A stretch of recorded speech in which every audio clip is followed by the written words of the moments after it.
마지막 그 시간에는 이제 자녀 문제, 예. 자녀 문제를 한번 다뤄보고 싶은데 요즘에 그 자녀 리스크 이런 말이 유행되고 있는데 한 말씀 해주시죠. 네. 아니 귀여운 자식이 뭐가 위험해요?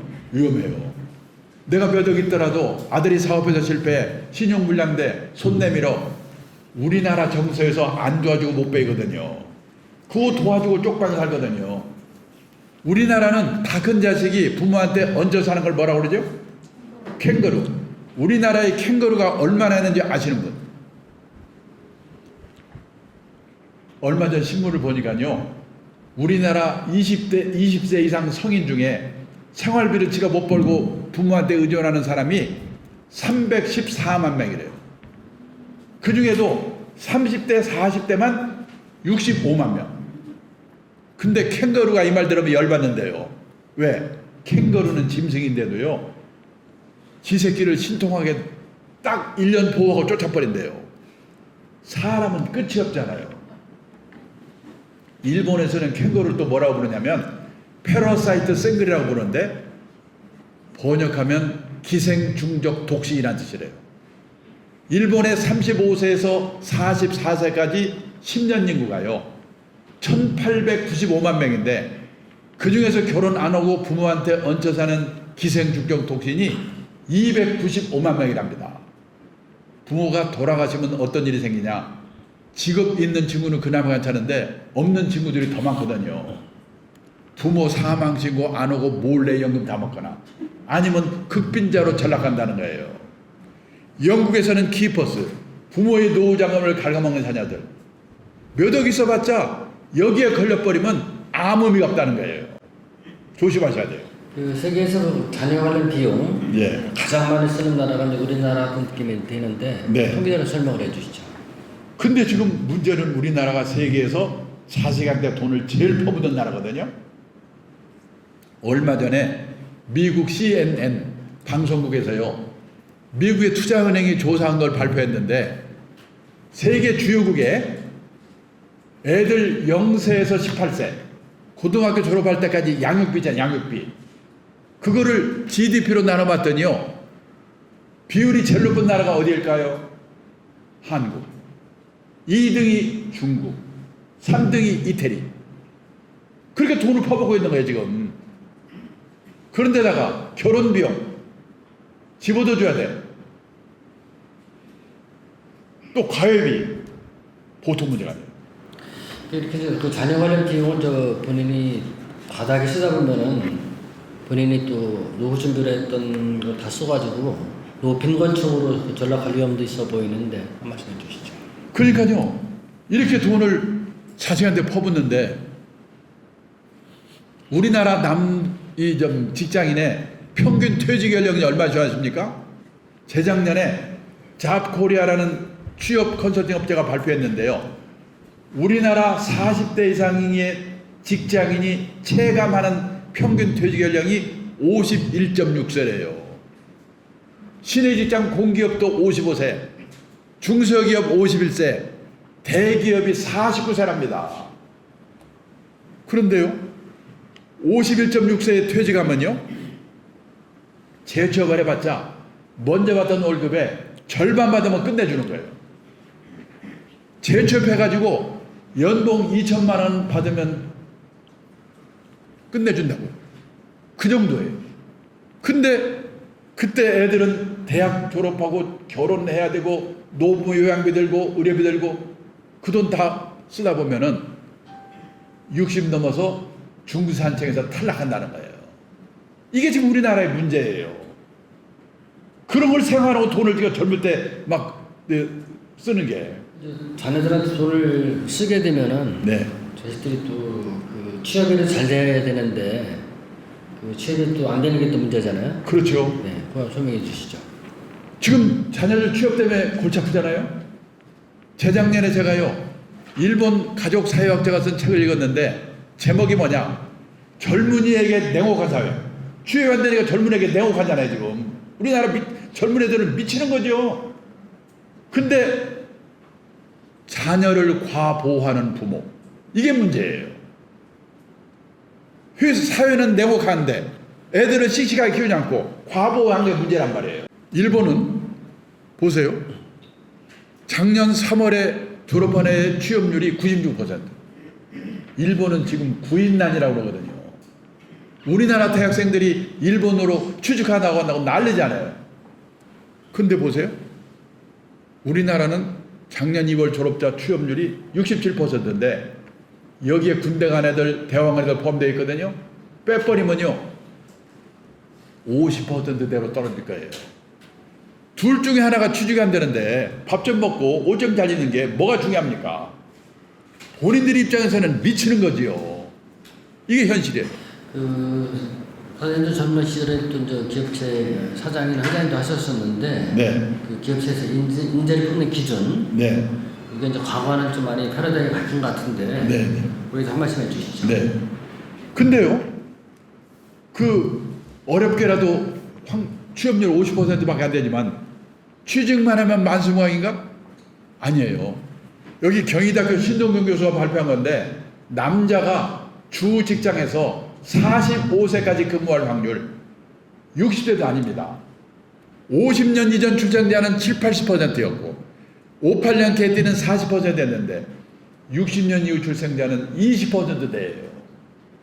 지금요 3년 나다 관두고 취직해서 또 관두고 취직해서 또 관두고 평생에 6번 정도를 이직해야 겨우 60까지 다니는 세상이에요. 시험 잘 보는 거 아무 관계 없어요. 씩씩해야 돼요. 고성장 시대에는 신규 채용이 많기 때문에 과외 공부해가지고 좋은 대학 들어가서 취직하면 됐거든요. 저성장 시대에는요 신규 채용이 별로 없어요. 그래가지고 중소기업 같은 데 들어가가지고 몇 번 이직을 하면서 좋은 회사로 옮겨가야 돼요. 근데 그 회사에서 옮겨갈 때 나를 뭘 보고 뽑는가? 기준을 지금 물어보셨잖아요? 뭐냐면 이 친구가 우리가 시키려고 하는 일을 잘하는가 못하는가? 전문성을 먼저 보는 거예요. 둘째, 평판. 한마디로 싸가지가 있는가 없는가? 여기서 걸리면 끝입니다. 지금요 대기업의 인사 담당자들이 자기들끼리 모여서 그런데요. 속지 말자 학벌, 다시 보자 스펙. 얼마나 속았으면 그러겠습니까? 실제로요 3년 전에 제가 했던 업계에서 이런 일이 있었어요. 어느 큰 회사가 사내 변호사 한 명을 뽑는데 변호사가 50명이 모였어요. 50명이 넘쳐. 그 중에 4명을 최종 면접에 올렸는데 스카이대 3명, 지방대 1명. 결국 지방대를 뽑았어요. 왜? 변호사도 씩씩하고 적극적이어야 되니까. 그 회사가 그 전에요 서울에 인류 외고 나와서 스카이 법대 나와서 변호사 자격한 일을 3명 뽑았는데 다 실패했어요. 도련님밖에 없어요. 시험 잘 보는 거 빼고 할 수 있는 게 없어요. 한 친구는 집안에 나오고 두 친구는 내보냈어요. 그 실패를 했기 때문에 면접 기준이 바뀐 거예요. 그러면요 대원의고 서울법대 변호사 제가 최고인 줄 알 거예요. 다른 데 가도 면접 기준이 바뀌거든요. 한 2년만 취직 못하면 그러면 룸펜으로 전락해버리거든요. 근데 제 집안의 동생 하나는 공부를 싫어한 데다가 집안이 어려워서 대학을 못 갔습니다.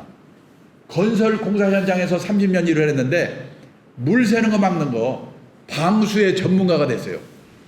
어느 날 대형 건설사 회장님 댁에서 물이 샜다나? 이분이 화딱지가 나가지고 야 박사만 뽑지 말고 독일식으로 마스터를 뽑아라. 55세에 대형 건설사 마스터를 취직했어요. 지금 71세거든요. 작년까지 연봉 1억씩 받으면 다녔는데 금년에 나오니까 딴 데서 금방 또 데려가더라니까. 기술이 있으니까. 얘는 지가 희망하면 80까지 다닐 것 같아요. 그래서요 이 생각을 바꿔야 돼요. 전에 변호사 말씀을 하셨는데 옛날에 시골 같은 데에서는 사법고시 합격을 하면은 예. 마을에 일단 프랜카드 붙여놓고 최소한 돼지 한 2마리 잡았거든요. 그렇죠. 따기 힘들었었는데 그 대우 같은 게 과거보다 예. 달라진 이유가 무엇이실까요? 지금 말씀대로 왜 이렇게 변호사가 부대급 받는가 보세요. 우리나라 1번 변호사 등록이 1906년에 나왔대요. 1000번째 등록이 2006년. 변호사가 10,000명으로 늘어나는데 100년이 걸렸어요. 그때 변호사는 끝내줬죠. 숫자가 별로 없으니까. 근데 또 10,000명 늘어나는데 8년 걸렸어요. 또 10,000명 늘어나는데 5년 걸렸어요. 지금 변호사 30,000명 시대거든요. 그래서 일이 없으니까 변호사가 세무사, 법무사 일 뺏는다고 지금 난리잖아요. 요즘 의대 정원들이라고 난리잖아요. 돌아가는 꼴이 의사들 비쌀 것 같아요. 이제 안전한 직업이 없습니다. 이걸 아셔야 돼요. 교수님 말씀을 들어보면 이제 부모라든지 자녀분들도 그 시대에 맞는 직업관을 가져야 될 듯한데 네. 어떤 직업관을 갖는 게 좋은지 말씀. 그래서 경상남도 거창고등학교 보면요. 강당에 직업선대 시계명. 그 웃기는 시계명인데 실생활에 내가 보기에 맞는 것 같아요. 1번 월급만 존대하지 마라. 이제 월급은 회사가 주고 나라가 주는 게 아니라 내가 남다른 주특기가 있어가지고 적은 금액이라도 회사를 옮겨서라도 오래오래 다녀야 돼요. 100세 시대에는. 남들이 몰려가는데 절대 가지 마라. 재벌그룹 입사 경쟁률 300대 1, 400대 1 그난리 치는데 그 재벌그룹에서 요즘 있잖아요. 40대 후반에 명퇴하고 난리잖아요 지금. 제일 마지막에 부모와 마누라와 약혼자가 결사 반대한 데는 무조건 가라. 거기 가면 틀림없다. 근데 제가 50년 직장생활을 보니까 이 말이 맞아요. 근데 이게 어떻게 가능하겠습니까? 부모 자식이 소신이 있어야지. 그다음에는 이제 요새 그 중산층에 대한 기준 예. 이런 것들이 이제 나오고 있는데 선진국과 비교를 해서 우리가 어떻게 다른지 한번 말씀해 주시죠. 그래서 우리가요 남의 눈을 의식하지 말고 중산층에 대해서도 생각을 다시 봐야 되는데 우리가 중산층이 되려고 애를 쓰죠. 우리나라 중산층 기준 다 남의 눈에 보이는 거. 아파트 30평 이상. 아파트의 평수가 신분의 상징입니다. 근데 지금 미국, 일본 선진국에서는요 작은 집 갖기 운동, 스몰 하우스 운동이 벌어지고 있어요. 자동차 2,000cc 이상 신분의 상징이죠. 선진국에서는 갑자기 큰 차 타면 둘 중에 하나, 깡패 아니면 졸부래요. 미국의 중산층 기준 보세요. 그 사람이 내면으로 성숙된 사람인가, 이게 기준이에요. 자신의 주장에 떳떳할 것, 회어 플레이를 할 것, 사회적 약자를 도울 것, 부정과 불법에 저항하는 용기가 있을 것, 그리고 정기적으로 비평자나 받아볼 것. 이 기준에 의하면 우리나라의 중산층이 몇 명이나 있겠습니까? 마지막으로는 가장 중요한 문제 같은데 이게 지금 오신 분들이 학부모도 계실 것 같은데 우리가 자녀들한테 맨날 국영수만 얘기를 하잖아요. 네. 그거 이외에 더 중요한 게 있다고 저는 보는 게 있는데 네. 마지막으로 그거에 대해서 말씀해 주시죠. 그렇죠. 우리가요 애들한테 영어 수학 말고 가르친 게 있는가? 돈 관리를 가르쳤는가? 경제적 자립을 가르쳤는가? 근데 막말로 영어 수학은 못 쳐도 밥 먹고 살거든요. 근데 돈 관리, 경제적 자립 이거 모르면 평생 고생하거든요. 제가 얼마 전에 책을 쓰면서 조사해 봤는데요. 미국의 고등학교 교과서에는 이 돈 관리, 경제적 자립 이 내용이 40몇 페이지 나오더라고요. 우리는 몇 페이지 되지도 않는데 선택을 안 해. 수능에서 경제 선택원회가 1.5% 배우질 않으니까 대학을 졸업해도 저축이라는 말하고 투자라는 말이 어떻게 다른지 알고 계십니까? 미국에서는 중학교만 졸업하면 아는데 학교에서 가르치지 않으면 부모라도 가르쳐야죠. 그래서 애도 망쳐먹지 않고 아낀 돈으로 자기 노후 대비를 해야 된다는 겁니다. 노후 대비 자산 관리 그리고 인생 설계 그리고 저성장 결핍의 시대 자녀 리스크 그게 큰 타이틀로 나가는데 지금까지 고생해 주신 황창희 선생님한테 박수 한번 부탁드립니다.